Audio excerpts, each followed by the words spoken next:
whimsical linguistic objects, elfish.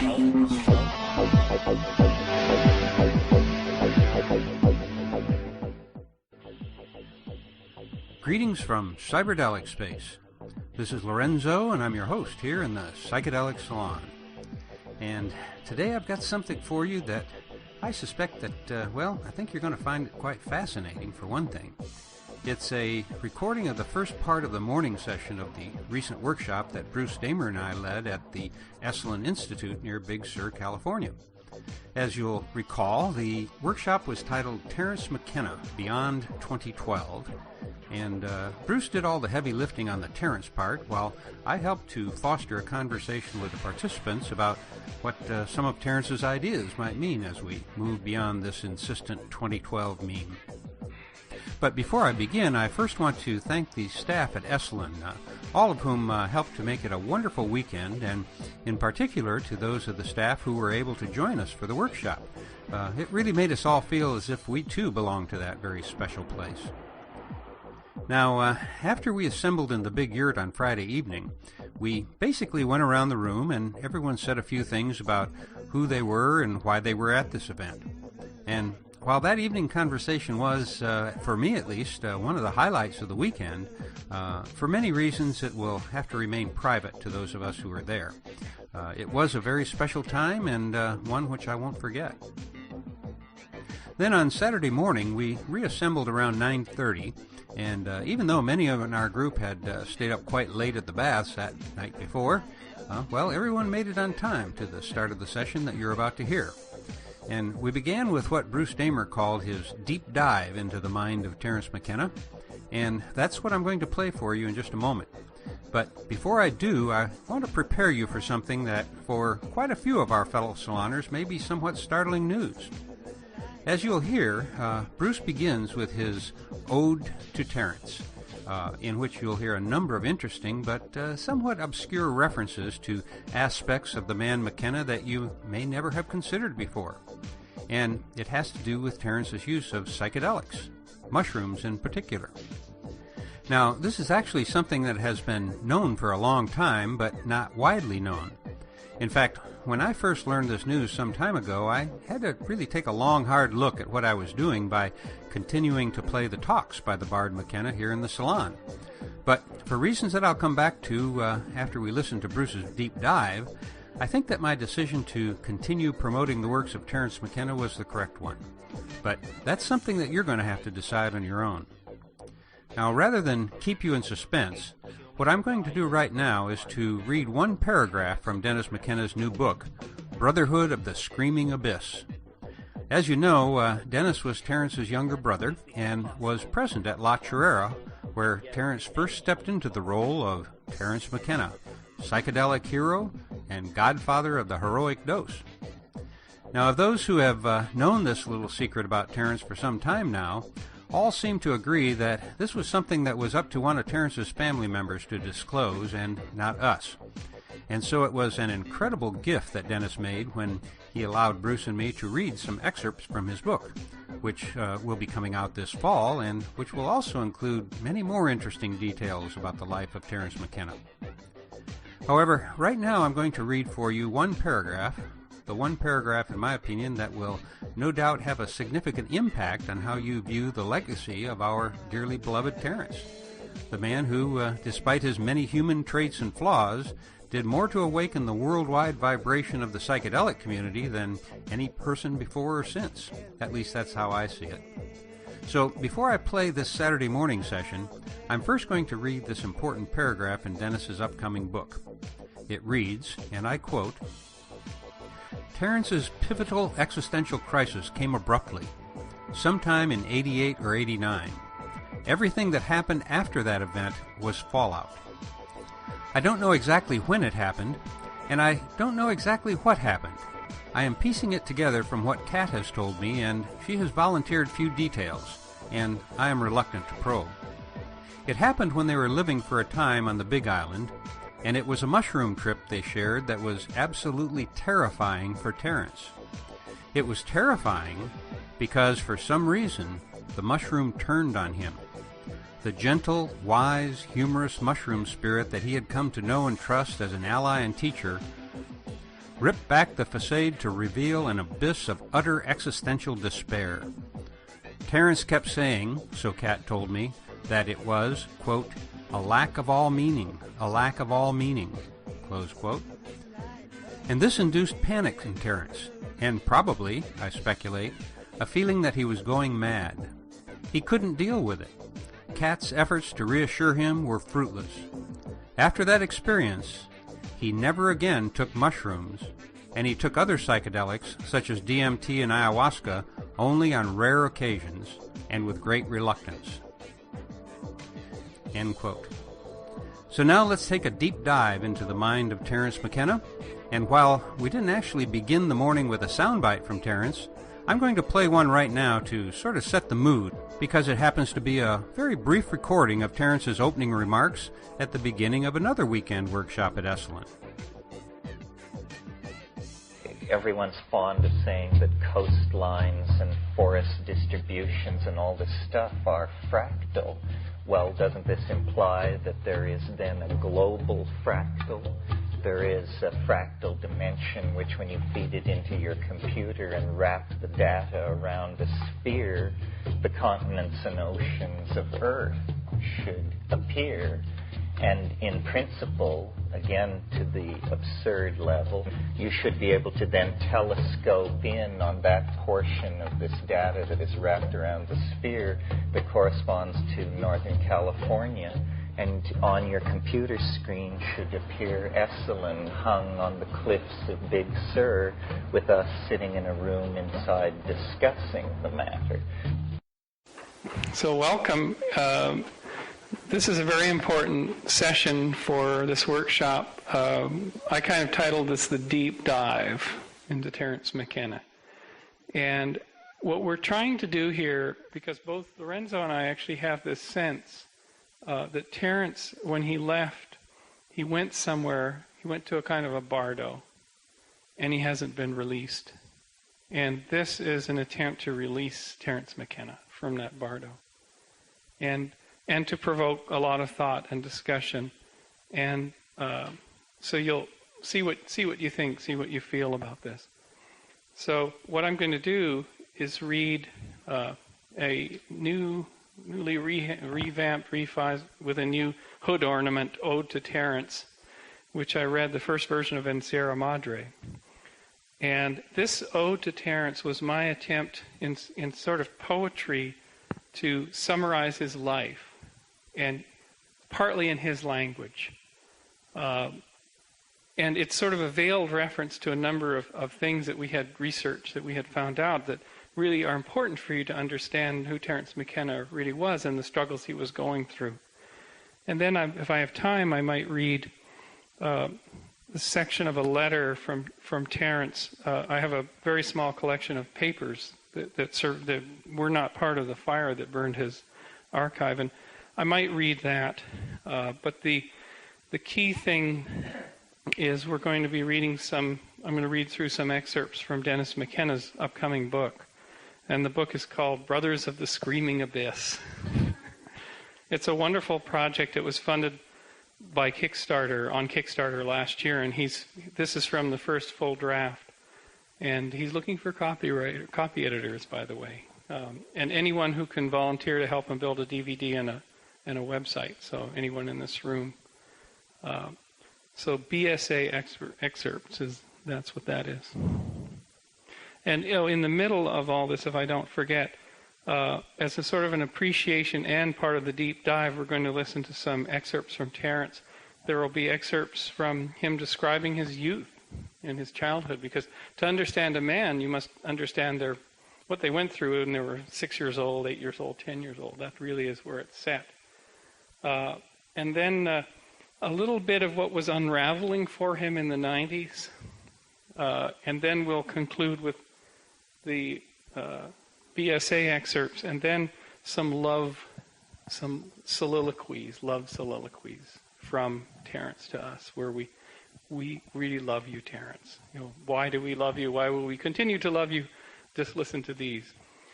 So that was a lot of ado, so I can't say without further ado. Let me take one. You'll notice in a lot of Terence's talks, it's the Terence gulp.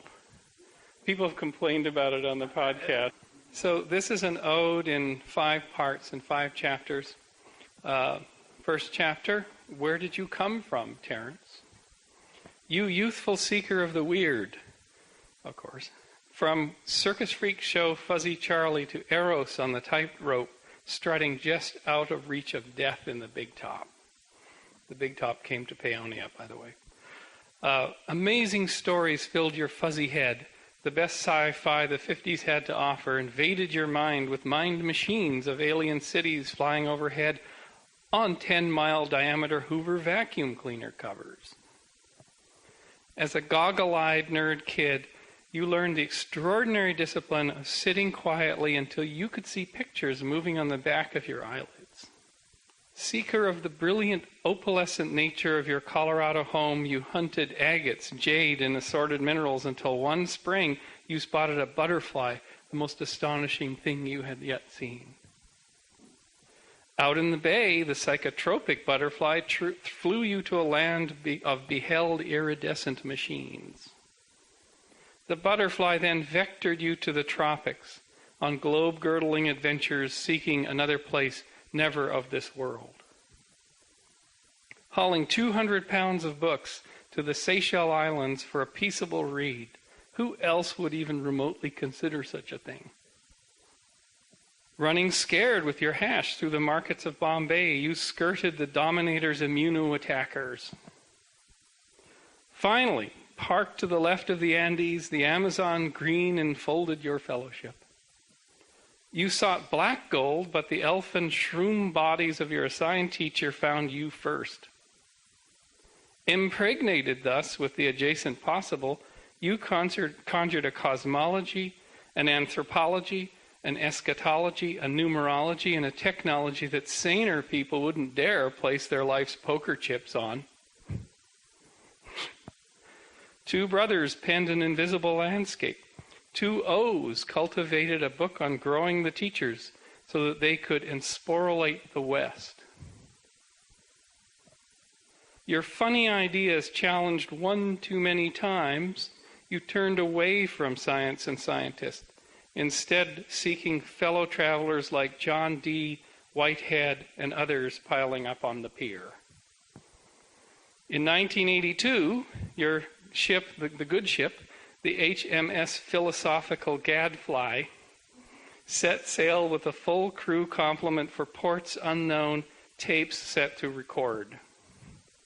So chapter 2, why did we love you when you were here, Terence?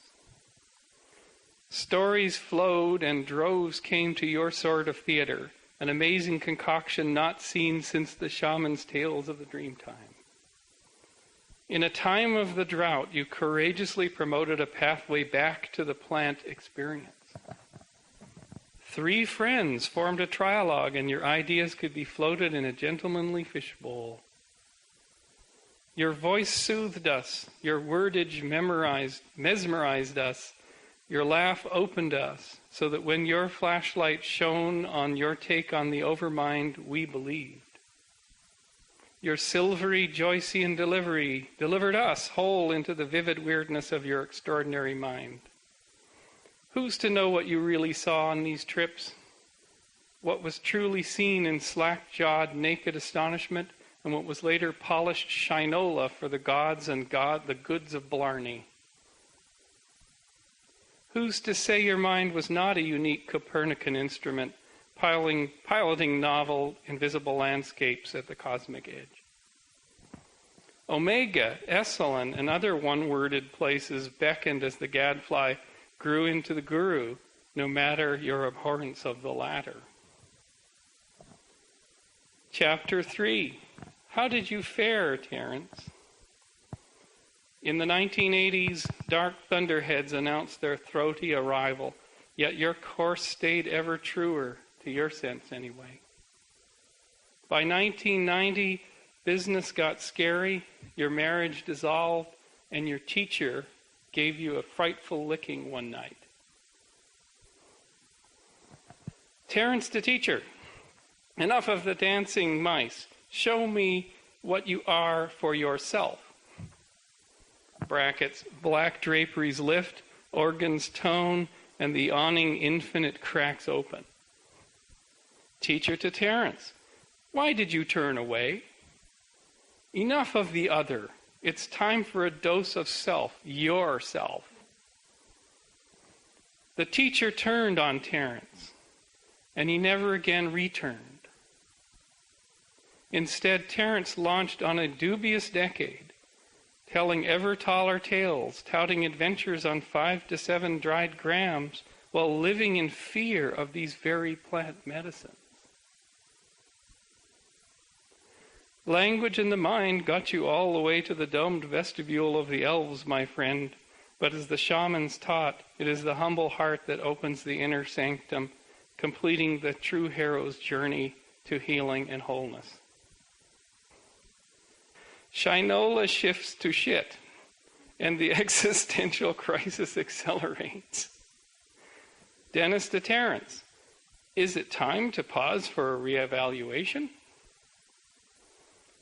Terence hits the gas on his forward escape as integrity entered the rear view mirror. It was now the story that was the thing. The blue morpho shudders his wings. The psychedelic light flickers and dies. Ram Dass to Terence. Your life is your message. Terence to Ram Dass. My life is a mess. My message is my message.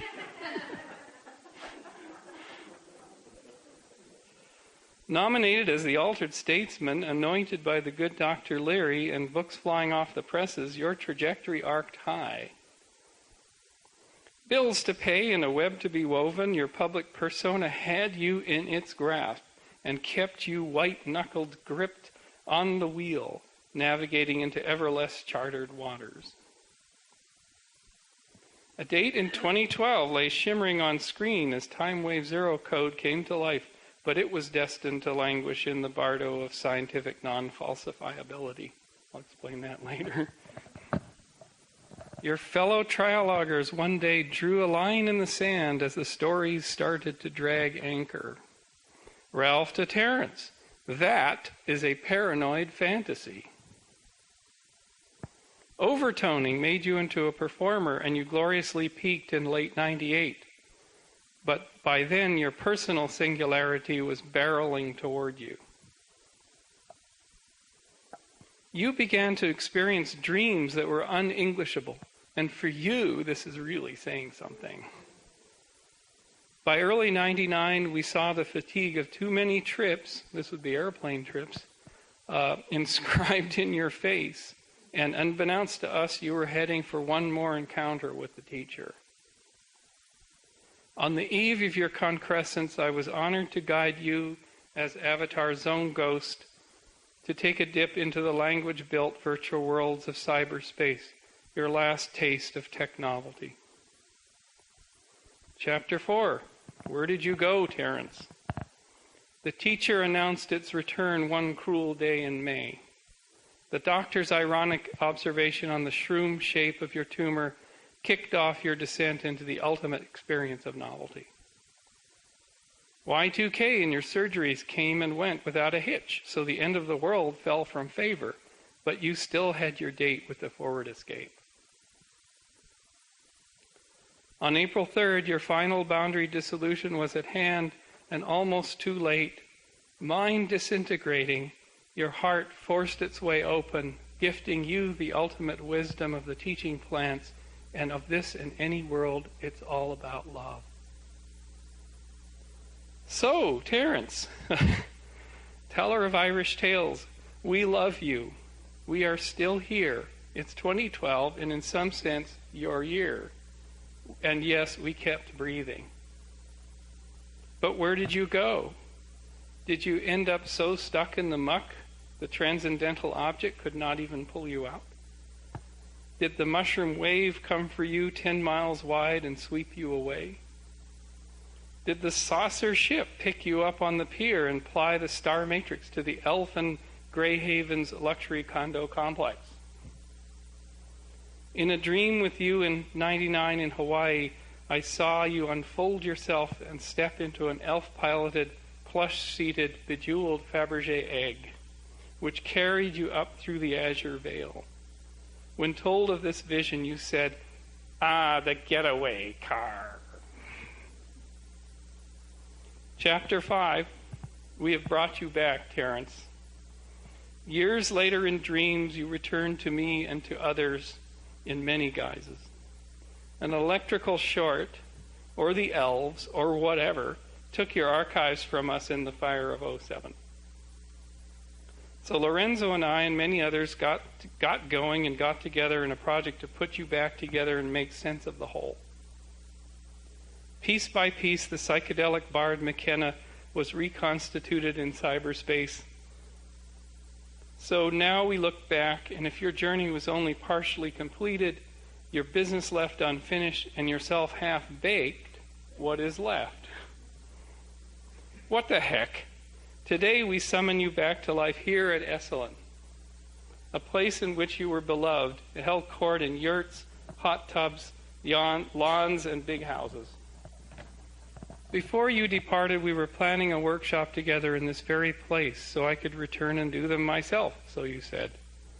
Michael Murphy and Nancy Lunny said, "Do it," so here we are. Then what if you is left, Terence? What if your raps, your recipes, your theories, your life lessons, your missteps, what is there left that goes beyond 2012? So Terence, that is what this is all about, so help us out. Don't be afraid, we are your faithful, and we now know the true rap. So come on in the door, take your place. For Terence, we are here to remember you, to revivify you, to appreciate you, and to release you. The spell is now broken, Terence. So if the truth can be told as to be understood, it will be believed.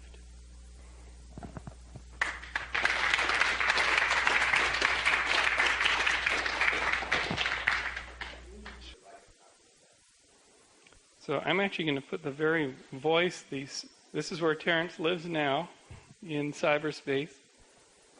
So I'm going to put him here, and what we're going to do is hear about, these first 4 recordings are his childhood in Paonia and up to his first trip.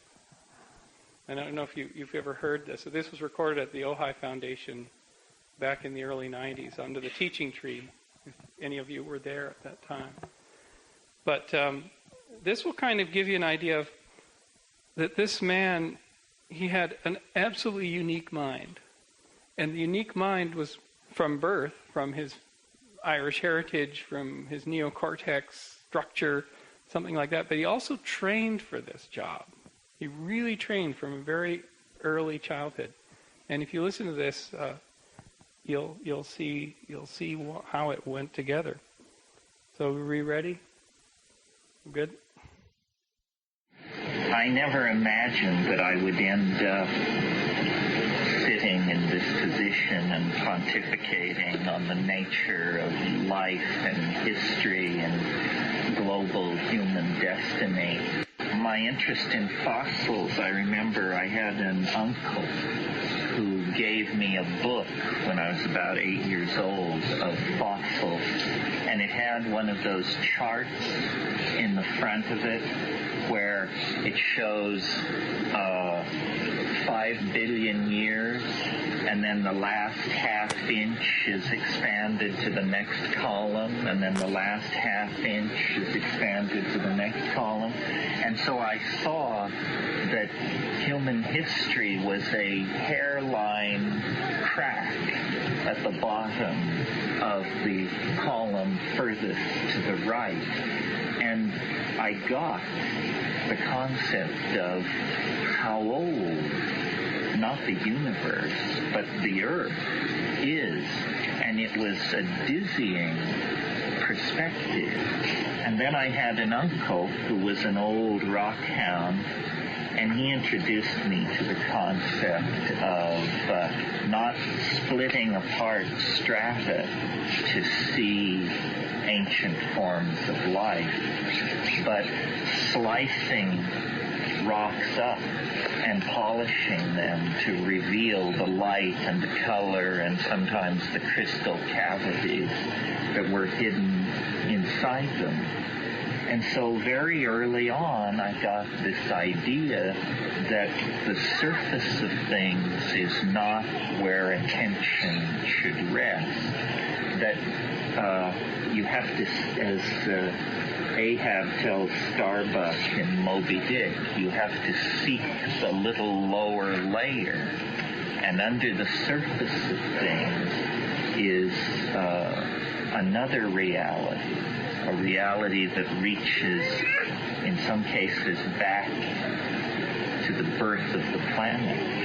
Around this time, there began to be alarmist articles in the press about the abuse of blue morning glory seeds by some of the more crazed and unassimilated members of American society. And I immediately tore out and purchased a couple of packets of blue morning glory seeds, and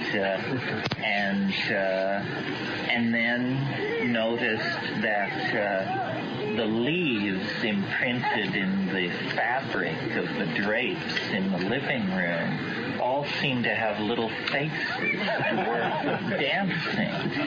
This was, in fact, clearly the intent of the designer, but something that in all the years of living around these ratty drapes I had never noticed. And then I began to look at everything around me and discovered that this affinity for looking into things that my rock hunting, butterfly collecting habits had instilled in me had become like turbocharged.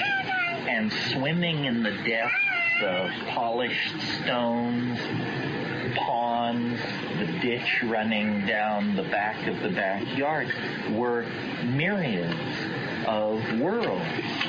And I went outside and I was looking around at everything, and then I just felt physically overcome. My knees basically gave way underneath me, and I sat down under a tree and I closed my eyes.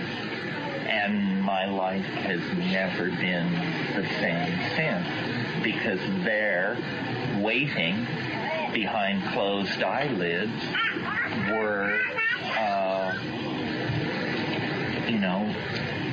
ruined cities covered with creeping jeweled lichens and inhabited by shining-eyed creatures that were, I was not sure exactly what, and much, much more. And I just spent a half hour or so literally entranced, gazing into this unfolding reverie of deserts, jungles, machines, archaeological artifactoria, machines in orbit around alien worlds, all of this stuff. And I was stunned. I still am stunned. And that essentially set the compass for the rest of my intellectual life.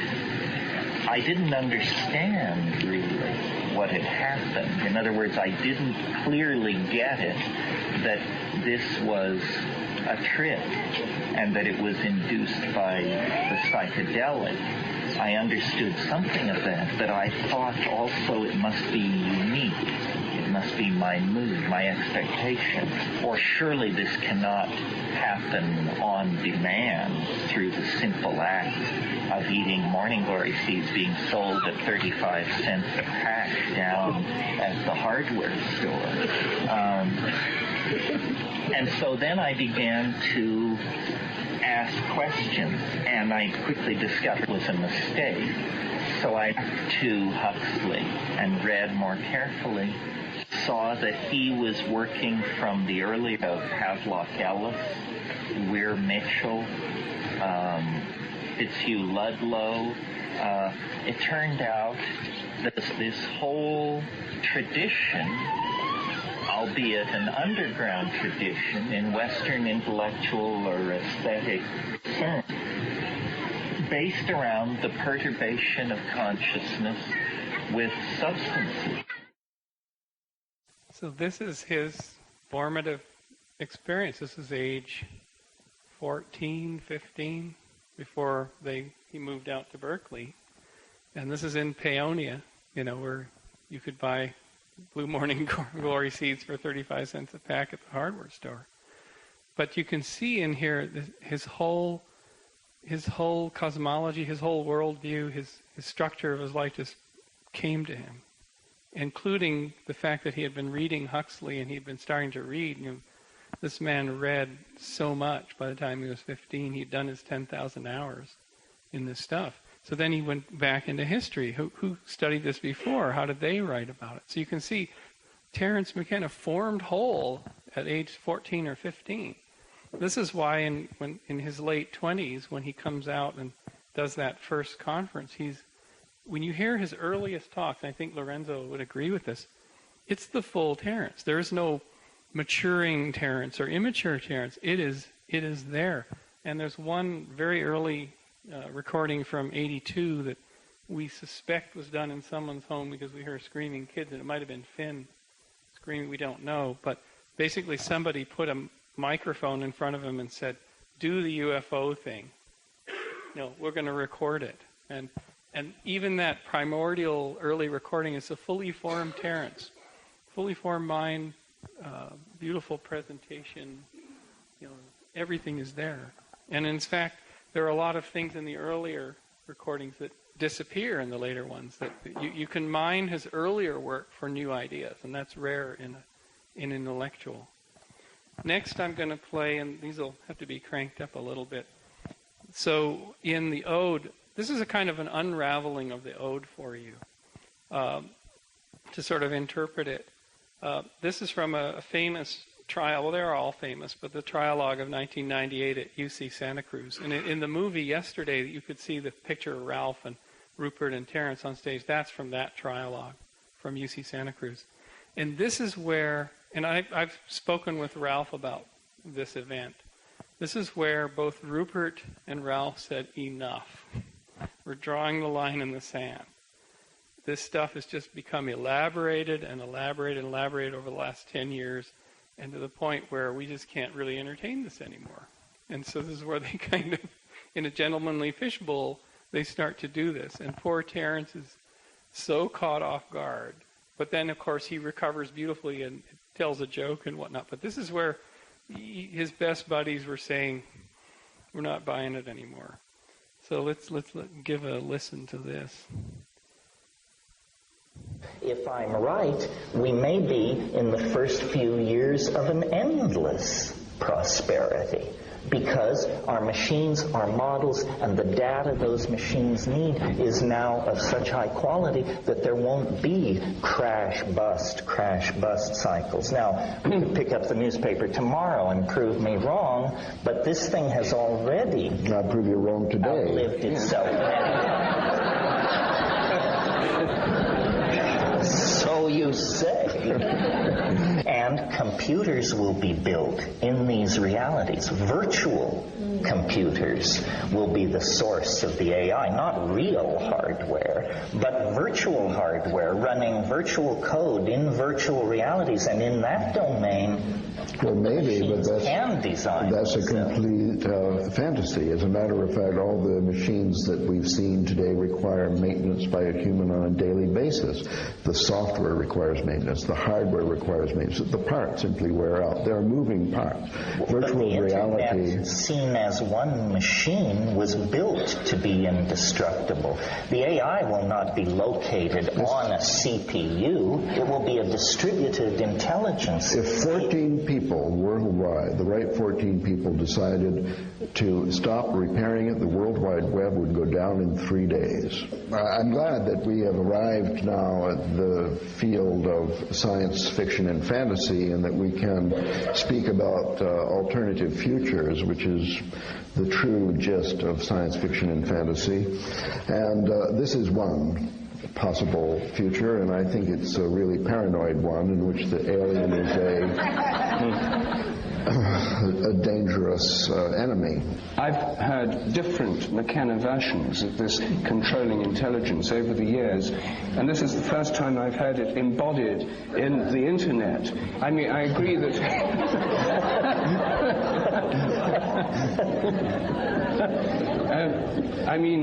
it took different forms. And last time we talked, I think it was a hypothetical time machine that would invade from the future and cause a collapse of normal human cognitive boundaries, where the machine elves, the DMT experience, etc., would take over in a meltdown of human consciousness in 2012.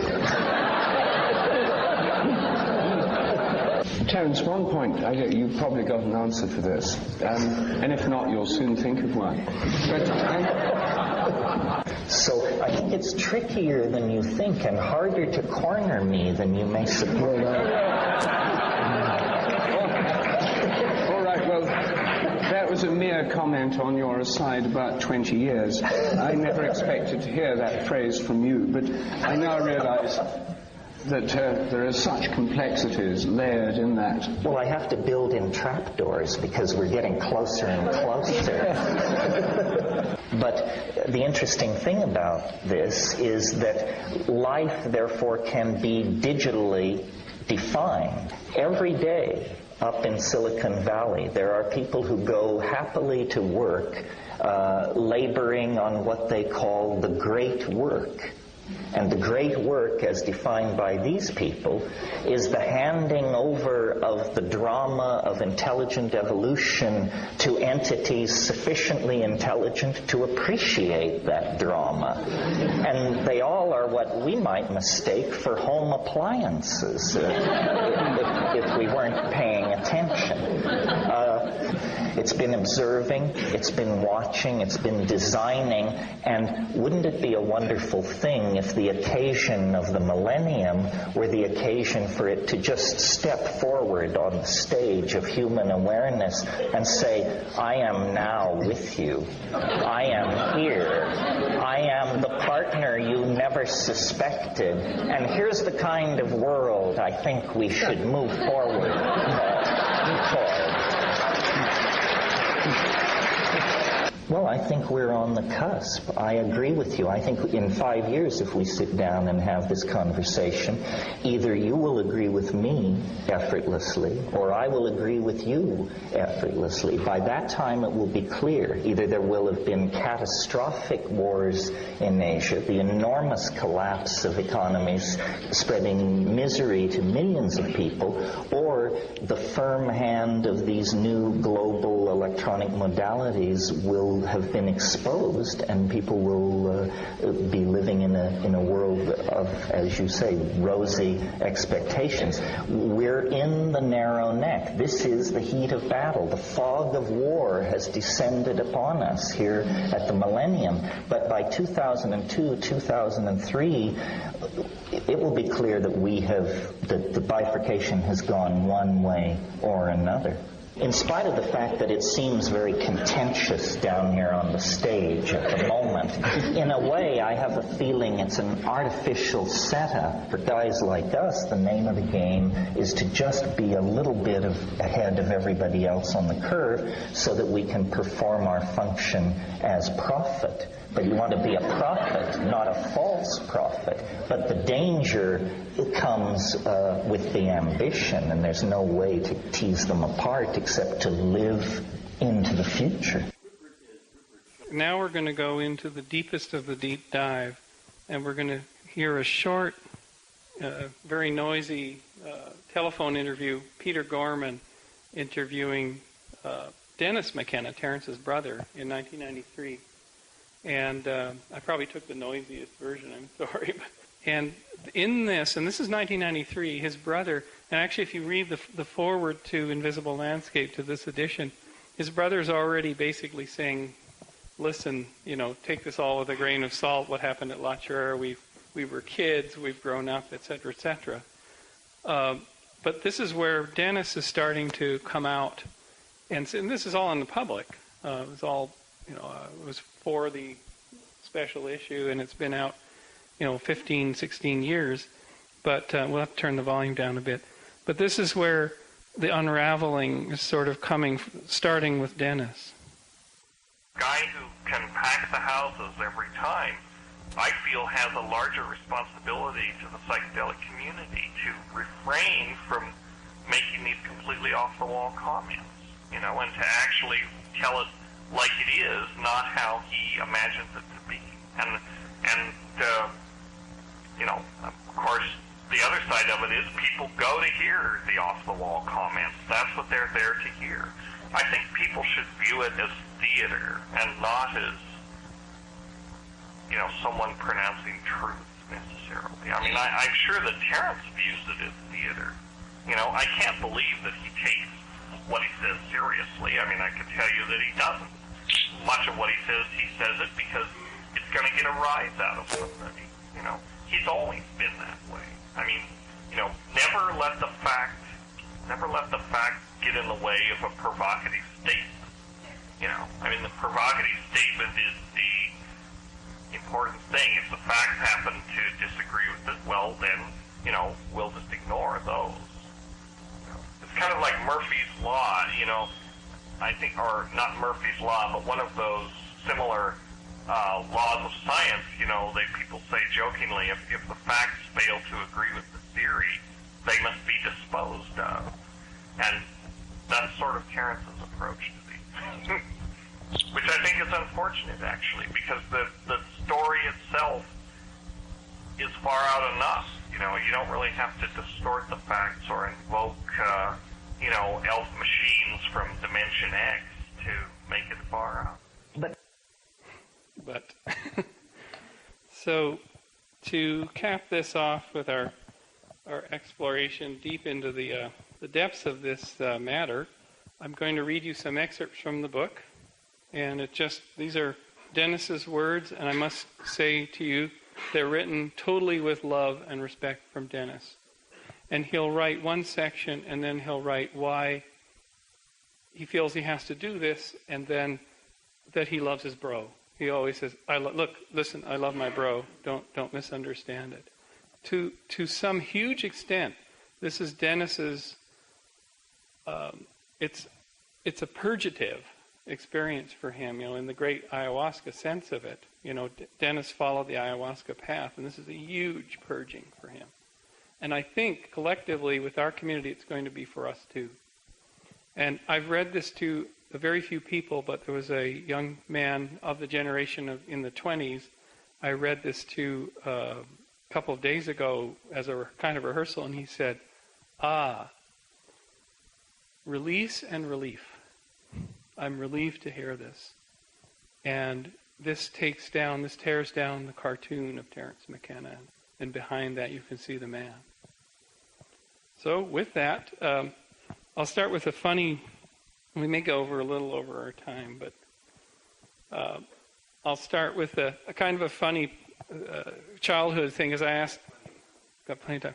I asked Dennis, send us a really funny childhood thing that was kind of formative, because they had a pretty crazy childhood. Can you imagine being Terence's younger brother? That kind of a brother. I have a younger brother too, and I wonder sometimes. By far the most terrifying theme of Terry's nocturnal campaign, it's a campaign of terror upon Denny, who's his younger brother, revisited night after night, was the nobody people, a.k.a. the nobody people. Now we know where body comes from. Nobody people. In the language of 19th century ghost stories, the entities would be known as wraiths. Terence gave them a name and turned them loose in my already overactive and hyper-suggestible imagination. And you can see in the movie we showed last night of Terence and his brother's this little round, sort of innocent child, and Terence is this, laser-eyed, trickster. And you can see this whole setup just in their faces, right? The nobody people lived in shadows. In fact, they were shadows, or they existed on some gloomy threshold between the insubstantial and the real. You could see them or sense them at night lurking in the shadows of the closet, or under the bed, or in the hollow of the bathtub. It's a real scary thing that they're in the bathtub, I'll tell you. Looking back, I think the nobody people were my first encounter with the idea that one can coexist with an unseen world of spirits or other entities. Certainly this perspective is integral to the shamanic worldview as encountered in altered states triggered by ayahuasca and other shamanic substances. The ayahuasca landscape is a virtual battleground, populated with malevolent spirits, but also by allies, plant teachers, animal spirit guides, ancestral spirits, and other morally ambiguous entities. The shaman's task is essentially one of extra-dimensional diplomacy, to identify and forge alliances with the beneficial entities, keep them close while guarding against those who do not necessarily have your best interests in mind. Later in life, when I was able to access such realms with ayahuasca, the idea of a morally ambiguous dimension in which one rubbed up against ghostly entities, sometimes literally, was already familiar. I had been pre-initiated by the nobody people. Okay, we're going to the heart of the matter. This is a chapter called A Symbiosis Shattered. By this time, Terence was getting a lot of attention for his rap, as he called it. He had been a featured speaker at a landmark conference in psychedelics held at UC Santa Barbara in May 1983 that featured a number of established and emerging luminaries, including Albert Hoffman, Sasha Shulgin, Andrew Weil, Ralph Metzner, Carl Ruck, Walter Houston Clark, and others. Terence's edgy talk was titled Hallucinogens, Monkeys Discover Hyperspace, a.k.a. Return to the Logos. It was quite unlike anything else presented there, and it was an important catalytic event in his emergence as a public persona. People loved hearing these wild ideas, and Terence's mesmeric voice and articulate presentation made him the perfect spokesman. It didn't matter that much of what he said was incomprehensible or nonsensical. His audience was uncritical, and most did not have the education to challenge him, and few did. People just listened slack-jawed in fascination. I used to kid him that it didn't matter what he said. He could stand up and read the phone book, and people would hang on every word, because it wasn't what he said, it was that he said it so darned well. His rap was not science, it was not exactly philosophy either, it was poetry, and Terence was inventing himself as the Irish bard of the psychedelic zeitgeist. By the time the 80s faded into history, Terence was well ensconced in his iconic role as the chief spokesman for the new psychedelic culture. Along with the time wave and the impending end of history, all thoroughly embellished with the collection of bizarre notions that we had dragged back from the jungles of La Chorrera 20 years previously. He had found his shtick, and it was paying the bills, and he was out there on the public stage, and there were growing legions of fans who loved to hear his rap. There was no real competition for the niche he had carved out for himself. Larry was still around, but by this time old and boring. In the original 60s, psychedelic message was about peace, free, love, Eastern wisdom, and back to nature. Terence's audience were mostly younger, genuine inhabitants of the global village predicted by McLuhan and rapidly morphing into reality. They had grown up bathed in the cool glow of television, and far from being Luddite back to the landers, these were world-spanning technomads of an emerging global tribalism. The enthusiastic vanguard of the new post-historical archaic revival. But even as Terence played out the role that destiny and fate had carved out for him, there were darker forces at work, well hidden from the glare of public adulation. As Terence became more visible as a public figure and began to accumulate a devoted following, on a personal level he became plagued by doubts about his ideas that he had vigorously espoused for years. and doubts about the role that the world had thrust upon him. A strong cognitive dissonance emerged between his public persona as the shaman guru and his own self-understanding that he was anything but an enlightened being. He didn't want to be the wise man guru telling people what to think. He wanted people to think for themselves, like Timothy Leary. That was the whole thrust of his message. He was human, while others wanted him to be a bodhisattva. Terence's pivotal existential crisis came abruptly, sometime in 88 or 89. Everything that happened after that event was fallout. I don't know exactly when it happened, and I don't know exactly what happened. I'm piecing it together from what Kat has told me, and she has volunteered few details, and I'm reluctant to probe. It happened when they were living for a time on the Big Island, and it was a mushroom trip they shared that was absolutely terrifying for Terence. It was terrifying because, for some reason, the mushroom turned on him. The gentle, wise, humorous mushroom spirit that he had come to know and trust as an ally and teacher ripped back the facade to reveal an abyss of utter existential despair. Terence kept saying, so Kat told me, that it was a lack of all meaning, a lack of all meaning. And this induced panic in Terence, and probably, I speculate, a feeling that he was going mad. He couldn't deal with it, and Kat's efforts to reassure him were fruitless. After that experience, he never again took mushrooms. And he took other psychedelics such as DMT and ayahuasca only on rare occasions and with great reluctance. Whatever the specific content of this psychedelic experience might have been that triggered the cognitive collapse of Terence's worldview and precipitated his existential crisis, what was most remarkable is that he did not see it coming. He did not see it coming. When one works deeply and over long periods with a particular plant teacher, there's inevitably comes a point where the examination of the self comes front and center. One may learn much from psychedelics about archetypes, myths, and other dimensions, shamanic techniques, aliens, and the construction of a cosmogonic and cognitive worldview, but sooner or later they hold up a mirror in which one must confront the self. I believe Terence was not up for that. Up to that point, his existentially terrifying experience, his mushroom encounters had been very much about the other, about receiving gnosis from a higher wisdom that was seemingly distinct from the self. But the source that originated the funny ideas about time, the extraterrestrial origins of the mushroom, and the entire metaphysics constructed around those ideas that Terence managed to make so appealing to his fans, were almost all entirely cerebral. There was very little of self-reflection, emotion, or insight in those constructs. As long as it stayed on that level, Terence could handle it. When it became personal, and when it became about heart-related insights having to do with his emotional status and his relationships to others, I think it became very threatening for him. The mushrooms proffered the lesson, but it was not a lesson that Terence wanted to accept or acknowledge. It was too much about the self and no longer about the other.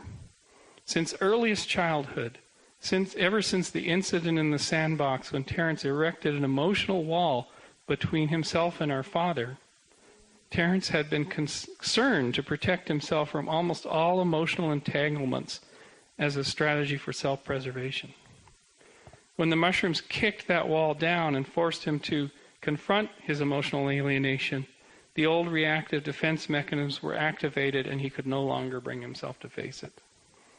This incident also contributed to Terence's growing doubts about his public role as an advocate of psychedelics and the constellation of funny ideas that he represented in his role as a spokesman of the, and he's got a misprint here, I think it's the sage of hyperspace.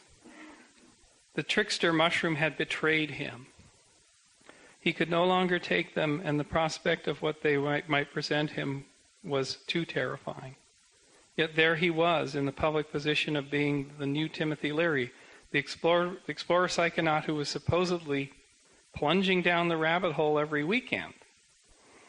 Even now, many of Terence's fans assume that during this period of his life he was taking high doses of mushrooms and DMT on a regular basis, and they are shocked to learn that that was not the case. Throughout most of the 90s, Terence used psychedelics only on extremely rare occasions, and when he did take them, the doses were modest. His fans did not know this, but Terence knew it, and he knew that his public representations were disingenuous, and to his credit, it bothered him. Fundamentally, he wanted to be honest, but he could not be, and his fans would not let him be. Or at least that was his perception. His fans identified him with him, and as a group they were largely uncritical. Terence became so good at doing his shtick that it really didn't matter whether it made sense or not. It sounded great. It was what people wanted to hear, and it paid the bills, and it became the trap from which he could not escape.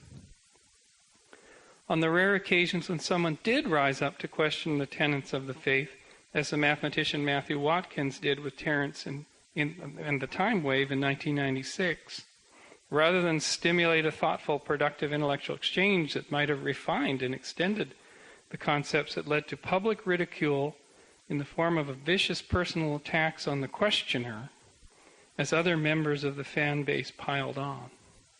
The fan base had become a cult. Heretics were censured, mocked, and shouted down. In Terence's defense, I don't believe he welcomed this kind of response. He did not lead the charge, he let others do it for him. I think that in his heart of hearts, Terence would have welcomed honest discussion from some of the presumptions of his ideas, except that to do so would have required that he step back from them, perhaps go into seclusion for a time while he conducted a careful, real evaluation. But for that there was neither time, nor resources, nor incentive. In fact, there was every incentive not to do that. After all, he was on the circuit. If the fans wanted to hear the shtick, the last thing they wanted to hear was Terence announce either that he had only been kidding and didn't really take any of it very seriously and never had, or that he had been overcome by doubts and needed some time to reconsider and take a harder look at the foundations of the theories. Either one of these responses would have been more honest. Neither would have been well tolerated by his fans. The one would have incurred their hostility on the dawning realization they had been duped, and the other would have severely interrupted cash flow as the concepts were reworked and retooled.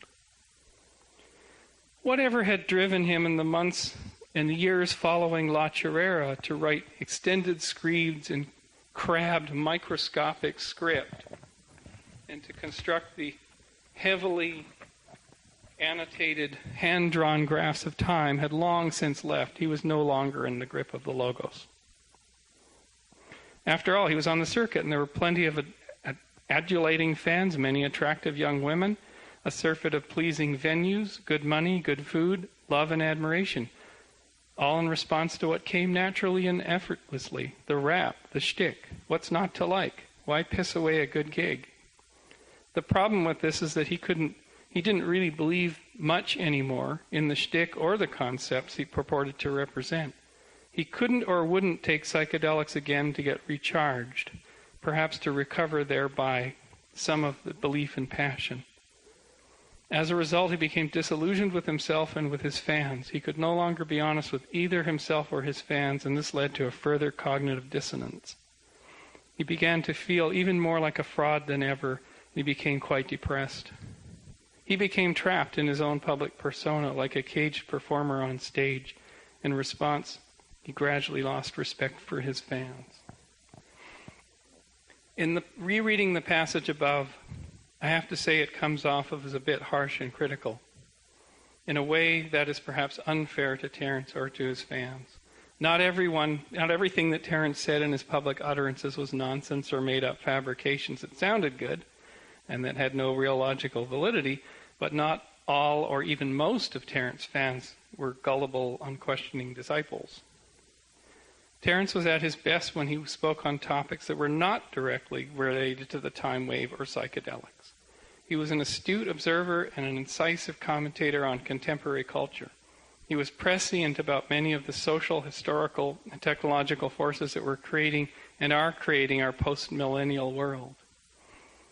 This is the reason, I think, that the great body of Terence's lectures survive in audio form on the net. And 12 years after his death, people are still listening. Even though they date back to the 80s and mid-90s, they sound as fresh and as timely as they were uttered yesterday. Terence's genius was that he could envision the future that was imminent in current events. He could see that future, and he could articulate it for the rest of us. He may have gotten the details wrong and been hobbled by the assumptions of the metaphysics he constructed, but one only has to look around to realize that basically he got it remarkably right. If Terence were resurrected tomorrow, he would be unsurprised by most of the events that have transpired since he left the corporeal realm in 2000.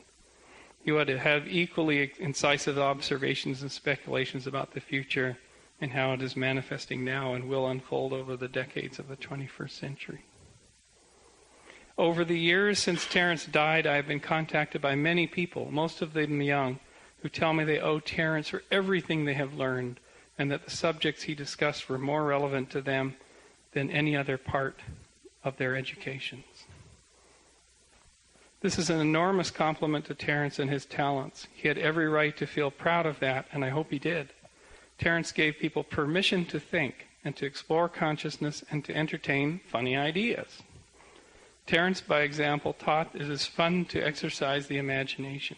He taught that astonishment and wonder are the forces that drive our efforts to understand ourselves and the marvelous universe we inhabit.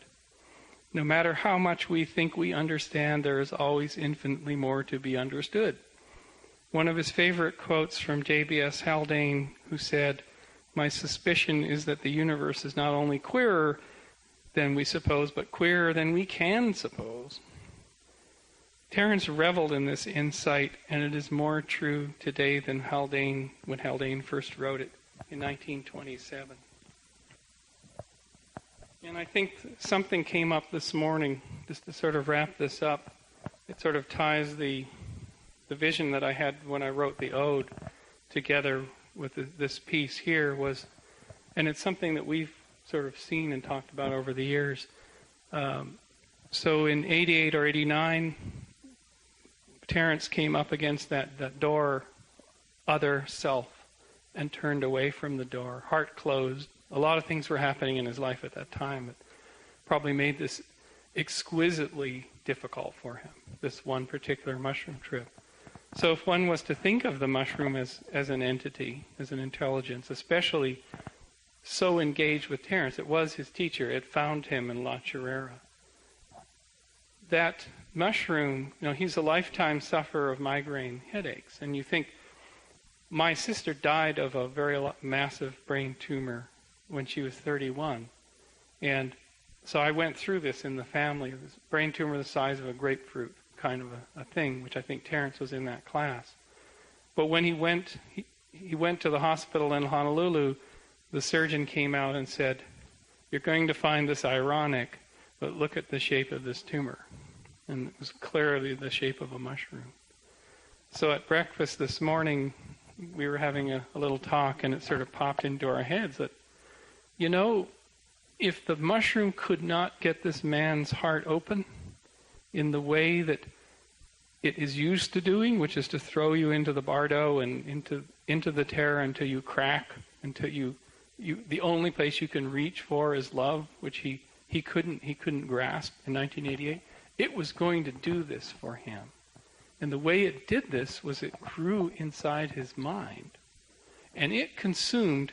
Now, understand, we saw him, something that is remarkable. He started doing overtoning, and he performed with Lost at Last. In late 98, we saw him in Santa Cruz, and we saw him in San Francisco. You might have seen him those performances.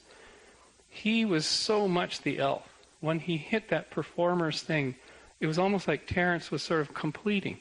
That was his eschaton. That was his moment. That was his singularity, those performances. In my mind, when I watch the video that survives of that, and he is just completely unbridled. It's not about the head. He's wailing. He's singing. he's really going. It's not the mind anymore.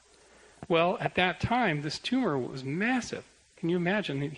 He's doing this kind of performance with a incredibly large glioblastoma in his mind. I watched my sister be functional with a very massive tumor. In fact, her voice, her speech center moved from one hemisphere to the other during the growth of the tumor. So the brain is extremely, and this hadn't been seen much in medical science, but this is an amazing thing, that the brain can reorganize itself. So Terence's brain was reorganizing itself around the growth of this mushroom tumor over 10 years. It might have been 20 years. It could have been 30 years. These things can grow. So this man, not only does he have a unique background, his travels were unique, his experiences were unique, his mind was unique because it was dissolving as he was going through life. Boundary dissolution was happening in Terence McKenna. Why and how? The blastoma was consuming every last neuron it could in a rapid, accelerating pace, and it consumed. I believe when he was on his deathbed, I think that blastoma managed to consume the last resistance, the last control structure, the last piece of mind went, and it said, "I've got it all. I've dissolved it all." And now the real work can happen. And it's like any good Hollywood film, it's the last minute, right? This happened. So then what happens to Terence before his last breath was, he says, wait a minute, it's not about thinking and ideas and all this stuff, it's about love. And he opened, the channel opened. But you can see, the mushroom did the job. The teacher finally got through and opened him up. And to some extent, I think, in that way, and then he said, keep breathing for all the rest of us. But that was a tremendous gift. And so, in a sense, for the breaking of the spell of McKenna, it's not only that he stopped taking mushrooms, the mushroom took him. So, for all of the people out there listening in podcast land, we're trying to break the spell today, but we're also trying to create the release for this man's soul and his spirit. And I think in some sense he did it himself, but he had seconds to go. The eschaton was upon him, the concrescence was upon him. He did it, he uttered these words, he had this experience, and then he passed. But he was unable to do that for his community. So the community kind of went on because of this unfinished business thing. And I think this became our mission here at Esalen, was to help to Terence to give the message that he gave to those around him when he died, to the community, but inform you as to what was the true man, not the cartoon. And frankly, I love him more, but I feel he's, as Lorenzo said and as other people have said, this is a tragic figure. But he's much more interesting. But in truth, to tell you, the stark truth, years ago, I sort of came to this sudden realization and horror in myself. Here we were digitizing all these tapes and putting them out, and I had this gut feeling, we're doing something bad here. Because this guy is saying, go and sit and take 5 to 7 grams, high doses, in silent darkness, do this, try to go for the gusto, go for the ultimate experience. And I sort of had this deep sense of unease that this is really bad advice, this is bad medicine, and that who is out there trying to copy and be a Terence McKenna and getting themselves in serious trouble. And so this is part of the unraveling, it's part of the reeling back in, that those people who hear this podcast or this presentation should know Terence was shit scared of his teacher, of the mushrooms, for 12 years. He didn't go near them. So you can kind of lose your illusions about this now. This stuff is serious and should be taken not lightly and not in a cavalier way. It's not a Hollywood feature film. It's not a video game. Terence himself his rap got the rap down effectively.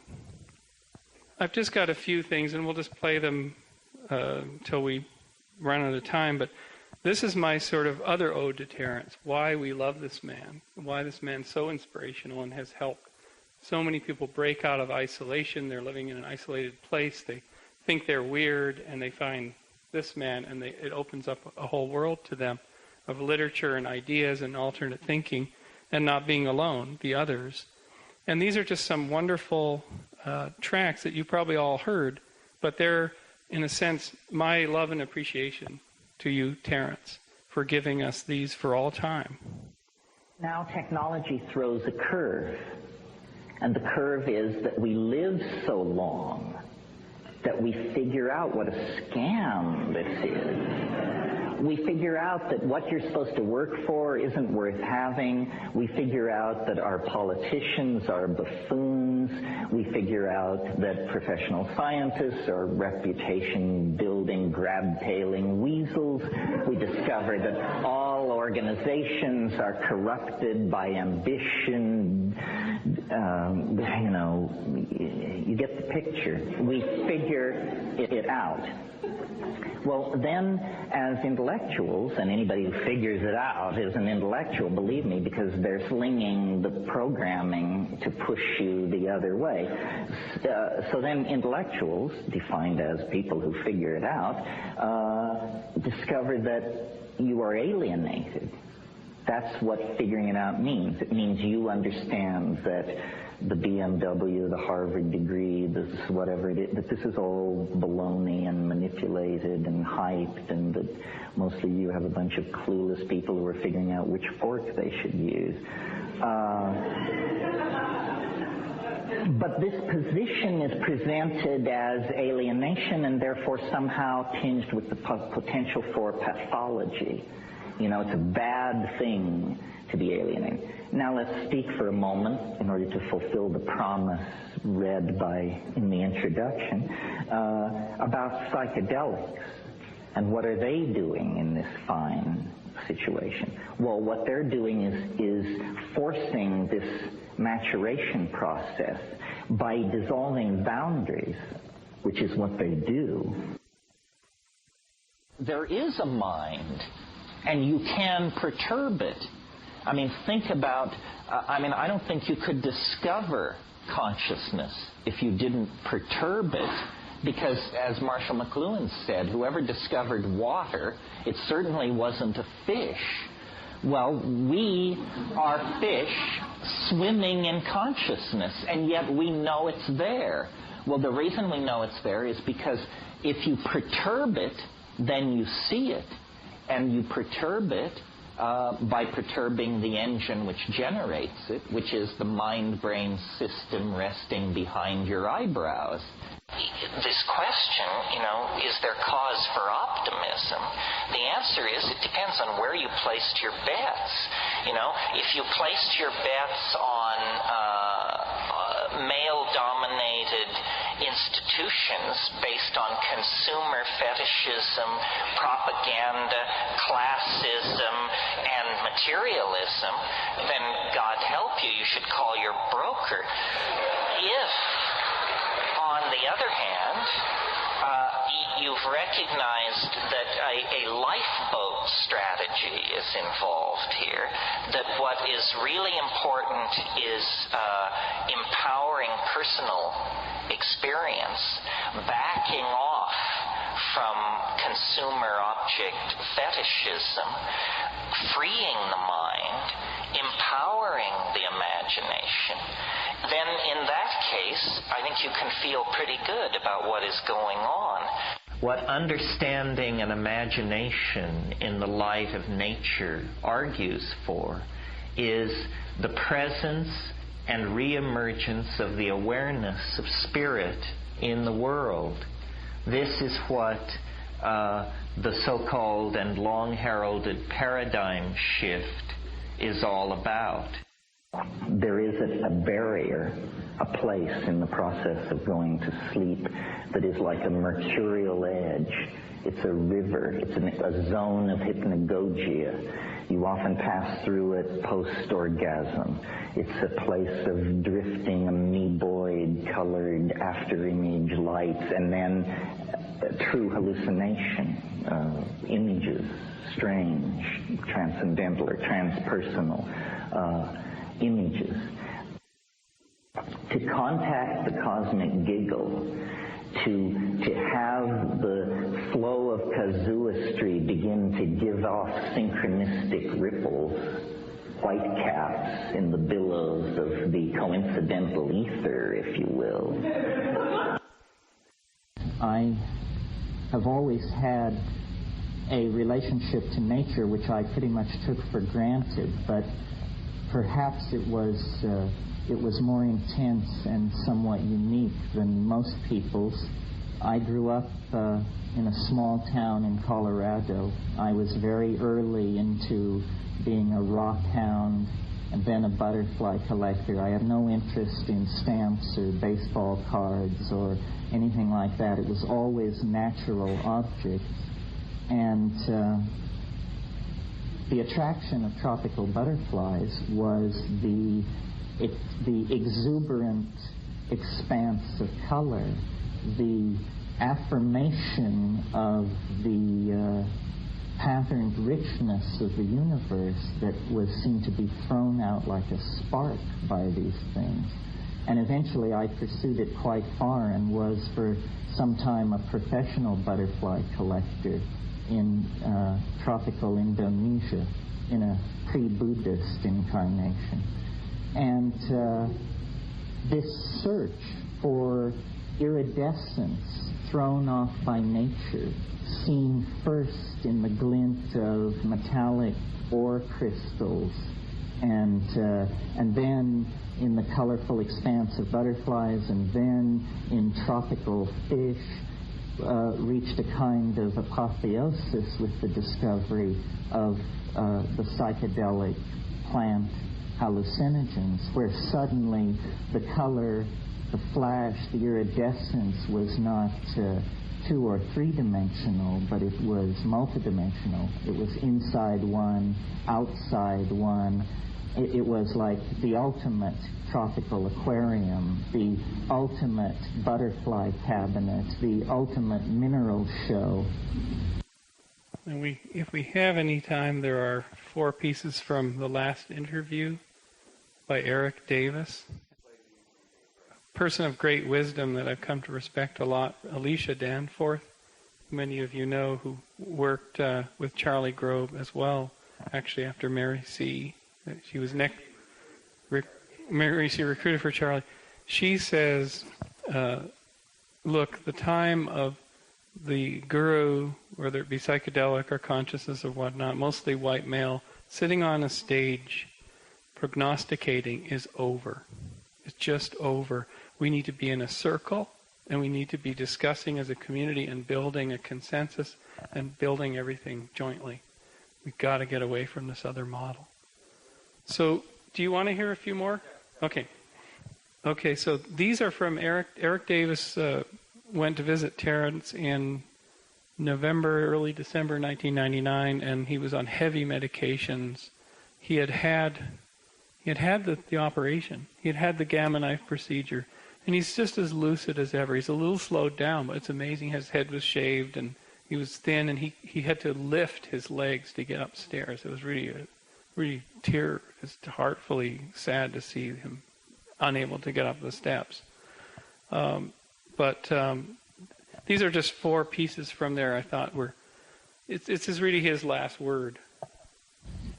Well, now that I have all these medical problems with brain and brain function, I have a much greater appreciation for the boundaries of eccentricity. I mean, now I understand it doesn't take drugs. There are a lot of people running around who are crazy as shithouse owls and are achieving it on the natch. And their testimony now has to be weighed as well. So this surprises me. I didn't realize that, a malfunctioning brain could leave you functioning enough to report to work and tell your story and presumably write novels and meet deadlines and all these other things, that people do. So, and I don't know how many other people realize this either. Because that's sort of how you feel? Yeah. I mean, I now live in a world defined pretty much by prescribed drugs. And my doctors are telling me I have to take this stuff to stay alive, basically. So how many people are living in worlds psychologically defined in that way? Quite a lot. But you seem to be largely Terrence. They're the full, Well, I recall who I'm supposed to be. So we're not trading that in too lightly. But in some fundamental sense, do you feel like you're standing on a different ball? I would like to get all these drugs out of my system, the Depakote and the steroids and all that, because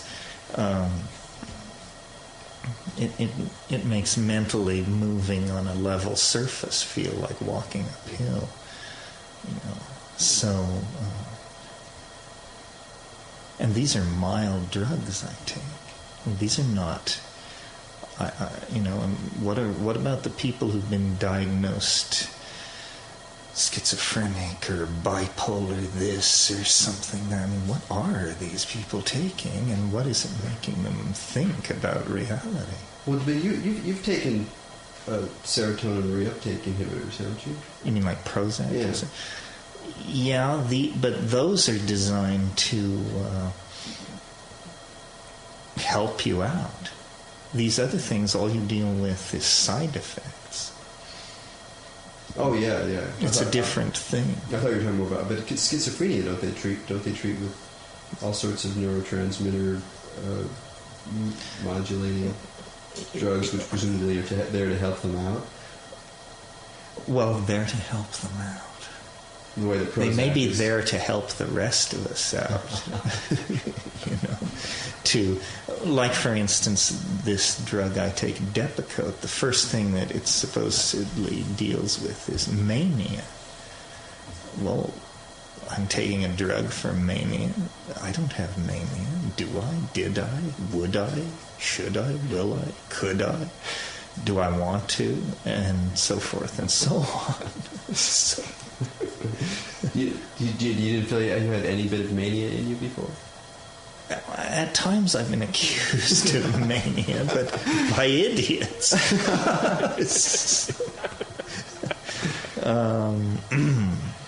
And I guess because of the war on drugs, somewhat concealed in all that, is the willingness of the establishment to allow experimentation with drugs, the effect of which on tens of thousands or hundreds of thousands of people would have social consequences that were maybe unintended or unmanaged.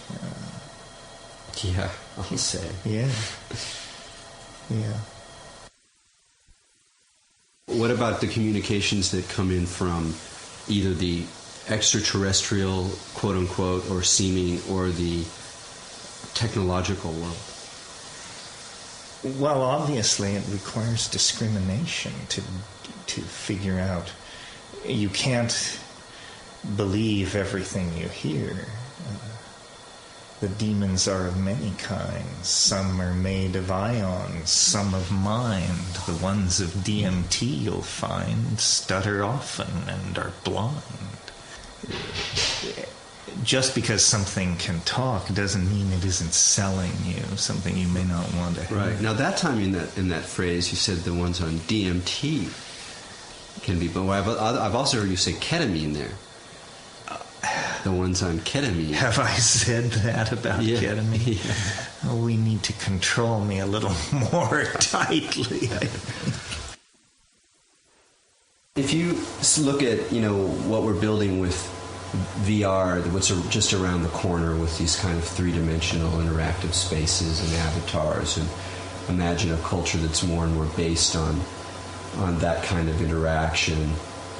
And, obviously there's a kind of superficial shamanic or imaginative dimension to that. But at the same time, it's clear that at least initially, and certainly in many of its guises, it will be driven by the same kind of chintziness, the same sort of crass, tinkly junk that really drives it.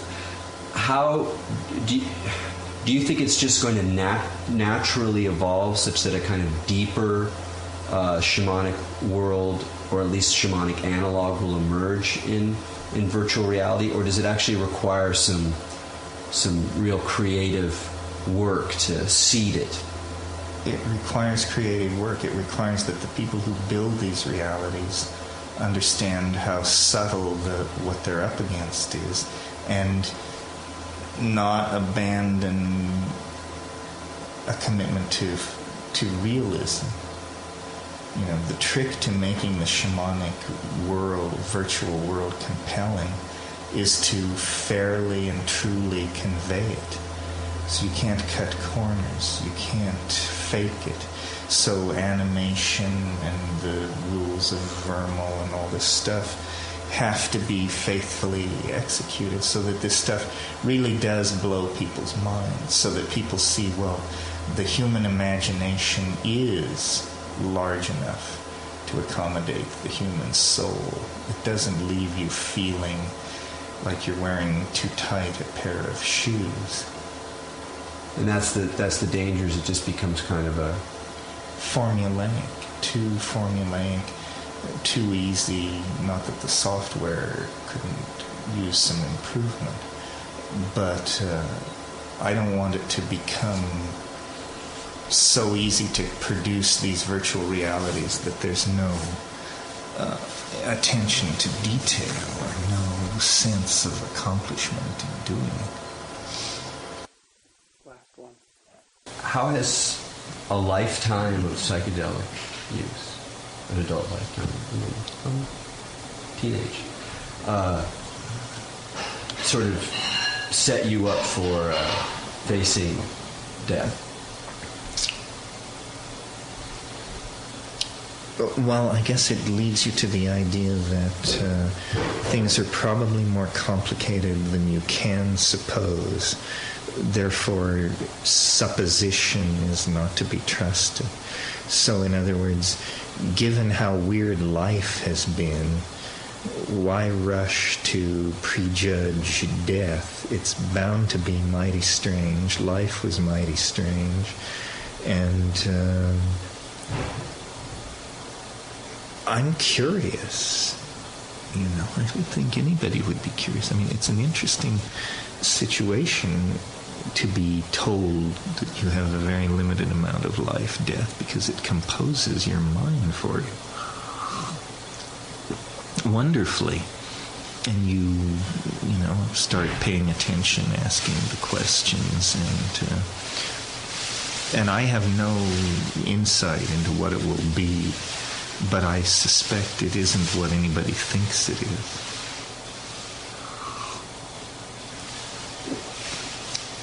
I mean, the argument that nature has this desire to preserve form is, I think, self-evident on enormous scales of space and time, and very local scales of space and time. So why fight it? It must be that somehow matter is spiritualizing itself or mathematicizing itself or somehow. Right, becoming virtual forms. So, and what psychedelics show is that the world is full of surprises. I mean, I consider psychedelics a constant and verifiable miracle. The fact that can happen to your mind. So it means all kinds of things are possible. Nothing is to be assumed or prejudged, given A, biology, B, psychedelics and culture. Probably that's a long enough list, but those two things alone secure the weirdness of being sufficiently. So thank you. You're listening to the Psychedelic Salon, where people are changing their lives one thought at a time. Well, there's of course a great deal to say about what, for you, may be some new information about our beloved bard McKenna. But I think that for now we have a lot of information to absorb and new things to think about. And actually we're going to have several different ways and places to talk about how or if this news changes your opinion of Terence McKenna. For me, I was actually relieved to hear that I wasn't a personal psychedelic failure because I wasn't taking 5 dried grams of mushrooms in silent darkness every weekend. Interestingly, that was also the first response of almost everyone in our workshop as well. And next, I think we mainly all felt a deep sadness for the difficult path that dear Terence was on for the last decade or so of his life, and in no small measure because of the pressure we all put on him to entertain us with his wonderful stories. But before I say much more, I would first like to hear what you think about all of this. And there are a couple ways you can do so. Of course, I'd like to see a long discussion thread in the comments section of the program notes for today's podcast. And as you know, you can get to them via psychedelicsalon.us. Also, our friends at Reality Sandwich will be doing a short piece on this story, and their site will also be a good place for discussion. Also, if you want to start a thread on my Facebook page under the announcement of this podcast, well, that would be another place where we can begin to share this information and see how we all feel about it. Now, I do have some more news for you as well. On Sunday morning of our workshop, one of the Esalen staff members who had been attending our gathering gave me a real treasure. From the time Terence McKenna first came to Esalen, up through his final appearance there, another one of the Esalen residents, Paul Herbert, recorded every one of Terence's talks and workshop there. Before Paul died, he gifted those tapes to Bill Herr, who was in our workshop, and Bill has loaned those tapes to me, over 160 of them, and I've begun the process of digitizing them before returning them to Bill. And did I mention that Bill has also given me permission to play them all here in the salon? Now, there's a lot more to say about this, but the headline for now is that I've decided to podcast each of them in the date order in which they were given. And I'll try to keep interspersing a few non-McKenna talks every once in a while.